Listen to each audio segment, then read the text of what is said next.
Hello everybody. I am Dr. Laxman Salvi from Dr. Laxman Proctology Center, which is situated in Dadar, Mumbai. Today we are going to discuss about a very common condition called as fissure in ano.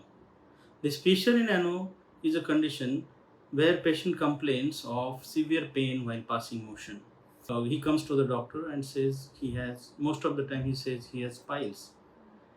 But this is a very common condition where patients misunderstood this as piles. I would like to clear the concepts of piles and fissure also in this talk. So piles is basically a condition where the bulged anal cushions bleed. So they don't pain much.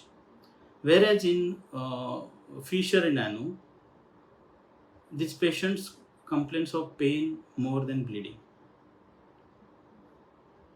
So why this pain happens? This pain happens because the anal area, the outlet, gets torn most commonly by the passage of hard stools. And patient required to strain while passing motion. And when something which is larger in size than the diameter of the anus tries to come out, it is obviously going to tear or torn the anal lining, and that causes bleeding. But that bleeding sometimes maybe more, but most often it is in a smaller quantity, but the pain is excruciating. This happens most commonly in patients who are constipated. So either they are constipated for longer time, or it can be of shorter duration also. This condition is very, very common in females. The reason is female pelvis is, or rather female anus is less supported. And while passing hard stool, this anal mucosa gets torn most of the time. So now these patients, when come to me, they are in a lot of pain. They are afraid of going to the stool in the morning. So what happens? They delay passage of motion, and then they again get constipated. And this cycle goes on. And every time they go to toilet, they will pass hard stool, and that area will get torn, and then patient will have pain and bleeding again. Now, whenever this area gets torn, the skin or the lining of the mucosa which gets torn gets accumulated over around that anal area, and then the skin tag is perceived by patients as piles. So, as I discussed, constipation is very common cause for fissure in ano. Other causes are like in Crohn's disease, which is a specific inflammatory condition of the large bowel. In that situation, in that disease, multiple cracks happen in the colon, and part of that crack can also happen in the anal area, and this is called as Crohn's disease. Crohn's disease is very less common in India, though it is increasing in number in India as well. So other reasons are tuberculosis and iatrogenic, or if somebody using something to pass in the anus. In these conditions, fissure can happen. So when patient comes to me in the clinic, my first intention is to relieve his pain. Because if I don't relieve because of pain, patient doesn't want to go for motion. He gets again constipated. Whenever he again passes motion, it again gets torn, and again this cycle repeats. So fissure in ano is just a tear in the anal mucosa, which can be cured by medicines and changes in the dietary lifestyle. So most of the time these conditions get treated with the help of medicines and dietary modification. In the dietary modification, we suggest them to take plenty of water. Because remember, this is happening because of the passage of hard stools, and hard stools mostly happens because of lack of water. So plenty of oral fluids is one thing which we advise. We ask them to take lot of fibers. These fibers are mainly present in salad, fruits, especially citrus fruits, and leafy vegetables. So fiber consumption and water consumption should be increased, and that is the mainstay of treatment. At the same time, they should avoid less fiber diet, and that is the food which contains less fibers are especially products made up of maida or white flour. Maida products are mainly the products which we found in bakeries. So bakery products like bread, pav, biscuits, khari, and all those things should be avoided. Junk food cannot become junk food cannot be prepared without having maida. So I suggest them to avoid five main things, and those are maida, sugar, salt, oil, and spices. In junk food, basically these are the things which make them tastier, but they are bad to the health. So the junk food should be avoided. Bakery products should be avoided. Processed packaged food should be avoided. At the same time, you should take a lot of milk products like buttermilk, cow ghee, curd. This should be increased in your diet. A person also should go for exercise, walking. He should or she should do some pelvic floor activities. Walking is also a good form of exercise which helps in mobilizing the bowel. And if these things are followed properly, then medicine requirement comes down, and patient can improve without any surgical intervention. So what are the medicines which we prescribe is usually laxative, which makes the hard stool softer, and a painkiller, and a local cream which may contain steroid, and a anesthetic gel. If a steroid containing cream is used, then it should be used for not more than a week, because then those steroids can harm them in a prolonged use.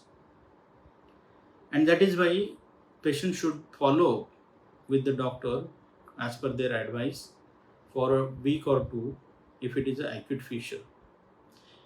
If the patient follows proper diet and this medication, then most of the patients do improve.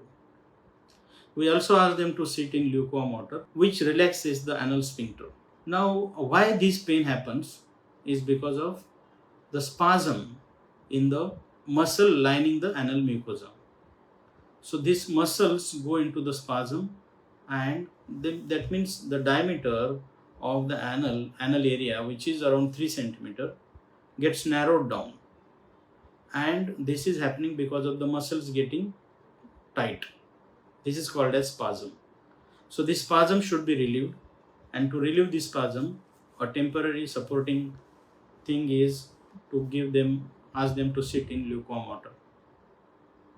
If patient sits in lukewarm water, he feels better, that area gets cleaned up, and that anal spasm reduces to certain extent. So mainstay here in medical management, that medicine is to relieve the spasm. And to relieve the spasm, another medical like chemical treatment is diltiazem, nitroglycerin. These are the compounds which can be used in the cream to release the anal spasm. So creams containing these medicines can be prescribed to the patient. They should apply it around the anus. Most of the time these creams contain they contain applicator which is asked to be pushed inside the anal area, and the patient find it quite difficult to push it inside the anal area when they are in actual pain. So I don't ask them to put it inside. You can just rub this cream outside the anus. That is also sufficient. This is very important advice to be given to the patients. So this is called as this is medical management. Now if patient doesn't get relieved over a period of next 6 weeks, if patient is not following dietary modifications properly, maybe he is not following because of his liking towards junk food, or he is not able to follow because of his routine regular activities, like he is a busy scheduled person.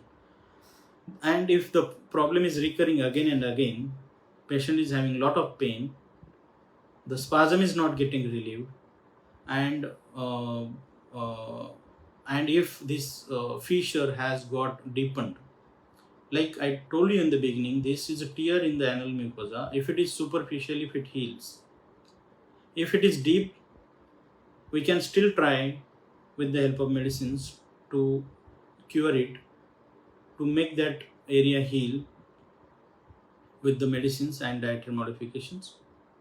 But if this is happening recurrently, then we can go for something called as anal sphinctrotomy, which is a surgery. Now, before that, there are some techniques also available, something called as botulinum toxin injection. This botulinum toxin is injected into the anal sphincter, which paralyzes the sphincter in that area for a temporary time. And this is also, you can say, a non-surgical treatment where we give an injection there, and there is no incision, there is no wound. But I will say this injection therapy also has very high failure rate. So the permanent treatment, permanent cure can be given to the patient with the help of surgery, and this surgery is called as lateral internal sphinctrotomy. So in this surgery, what we do is the internal sphincter which has gone into the spasm is cut, or it's burned in the lowermost portion of the anal area for about half centimeter. Sphincter is a very big entity. It consists of internal sphincter and external sphincter, and it is about 4 centimeter in length, and maybe it varies between 2 to 3 centimeter in width as a sphincter complex. So we are cutting only 0.5 centimeter, and that to lowermost fibers of only internal sphincter. This relieves patient of spasm, and then mucosa which was torn gets healed. Now, if this surgery done properly, if all the internal sphincter fibers in the lowermost portion are cut, then patient don't develop fissure in ano again. But if it is not done completely, there is a partial tear, partial persistence of the internal sphincter fibers, then fissure can happen again because of the spasm in the internal sphincter, which happens because of the insult or trauma to the mucosal lining by hard stools. Now, there are different methods by which we can do internal sphincterotomy. One of them is called as closed internal sphincterotomy, where we pass a knife inside and cut the internal sphincter blindly. Other one is called as open internal sphincterotomy, where we open about say 3 to 4 millimeter and see the sphincter visually with our naked eyes, and then cut the sphincter. This is called as open lateral internal sphincterotomy. And the other type of surgery which we are doing commonly now is called as laser internal sphincterotomy, where we pass a laser probe inside the internal sphincter of lowermost part of the internal sphincter, and then internal sphincter is burnt in that area. So if I am telling you, if internal sphincterotomy is done properly, patient will get cured of this fissure in ano completely. After surgery, these patients recover within say 2 to 3 weeks. Though complete healing, absolute healing, skin to skin healing, and the anal fissure healing may take around 4 to 6 weeks also. But this doesn't affect patient in his handling his day-to-day life. So this is how a fissure in ano can be treated. While treating fissure in ano, while doing surgery for fissure in nano, if we find there are piles also, so those piles, if of significant degree, and if a surgeon feels that these piles need also to be treated, then we can treat them those piles also with the help of laser. And such condition after surgery will be of no wound in that anal area, and then hence patient doesn't require any post-operative dressing, post-operative care. He can resume his duties as early as possible. So this is how we can manage uh, fissure in nano condition. So I think I've tried to elaborate much on fissure in nano, but there are, as per the as the patient comes, he cannot come. He may not come with only fissure in nano. He can have complications of fissure in nano also if it is neglected. And these patients, if they are diabetic, they can develop, especially if they are diabetic, they can develop abscess, and then this fissure developing into an abscess, and abscess can develop into a fistula.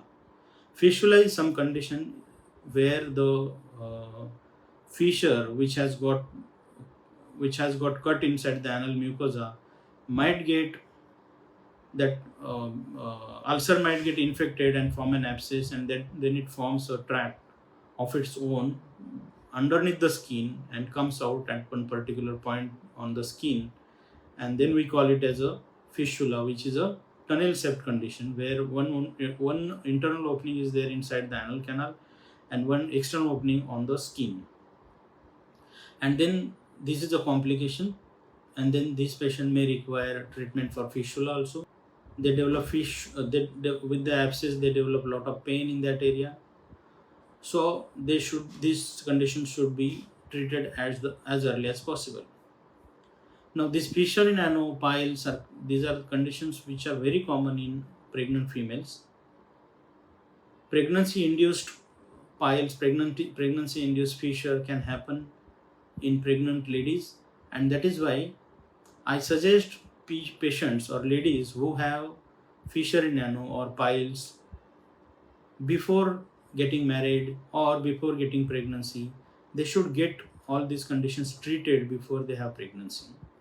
Because during pregnancy we find it very difficult to manage the conditions, like we cannot give much of medicines to these pregnant ladies, and then they suffer also a lot, and then we have to pull it on till the pregnancy is over, which becomes very troublesome for the patients to manage. So these conditions should be treated before these ladies getting pregnant. So these are few points which I wanted to elaborate on.